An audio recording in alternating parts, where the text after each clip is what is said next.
সন্তানের টাকায় বাবা কোরবানি দিতে পারবে কিনা। সন্তান যদি বাবাকে টাকা দেন কোরবানি দেওয়ার জন্য, তাহলে প্রথমত দেখতে হবে এই টাকাটা সন্তান বাবাকে কোন হিসাবে দিয়েছেন। একটা হলো বাবাকে কোরবানি দেওয়ার জন্য দিয়েছেন, যে বাবা তুমি কোরবানি দাও, আমি টাকা দিলাম, তারপরে টাকাটা আমি তোমাকে দিলাম, এই টাকা দিয়ে তুমি কোরবানি দাও।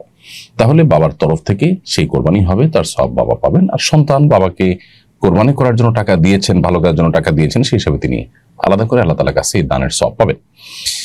আর যদি এমন হয় যে সন্তান তার নিজের কোরবানি বাস্তবায়নের জন্য বাবার কাছে টাকা দেন, তাহলে সেক্ষেত্রে সন্তানের কোরবানি আদায় হবে এবং সন্তান তার জন্য আল্লাহর কাছে সওয়াব পাবেন।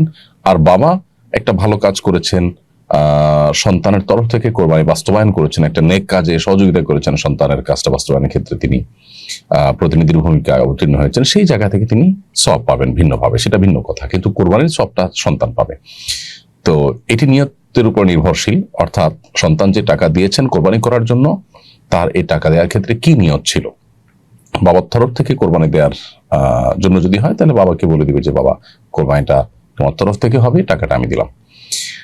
আর যদি সন্তান নিজের তরফ থেকে হয়, তাহলে সেটাও তাকে তার নিয়তটাকে স্পষ্ট করতে হবে, তার নিয়ত সেরকম ফিক্স থাকতে হবে, যেটা আমার কোরবানি, জাস্ট বাবাকে বললাম যে বাবা তুমি জবে করে কোরবানি বাস্তবায়ন করে দাও। অনেক ক্ষেত্রে এই বিষয়গুলো অস্পষ্ট থাকে, যার কারণে কিছুটা জটিলতা তৈরি হয়। অতএব এটি নির্ভর করে নিয়তের উপরে।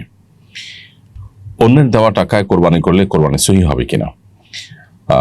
অন্য কেউ যদি আপনাকে কোরবানি করার জন্য টাকা দেয়, তাহলে সেক্ষেত্রে সেই টাকা দিয়ে আপনি পশু কিনে কোরবানি করলেন, অথবা আপনাকে অন্য কেউ একটা পশু দিল কোরবানি করার জন্য, সেটা আপনি কোরবানি করলেন, অবশ্যই আপনার সেই কোরবানি বিশুদ্ধ হয়ে যাবে। কোরবানি নিজের টাকাতেই করতে হবে এমন কোনো বাধ্যবাধকতা নেই।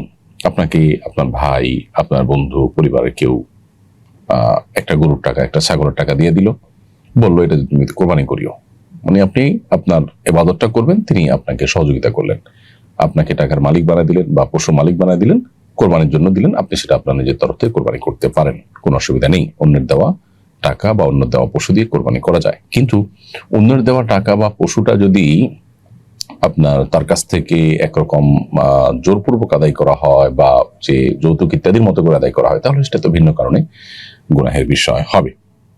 ঋণ করে কোরবানি করা যাবে কিনা, এর উত্তর হলো হ্যাঁ, ঋণ করে কোরবানি করা যাবে। যদি ঋণ পরিশোধ করার সদিচ্ছা থাকে,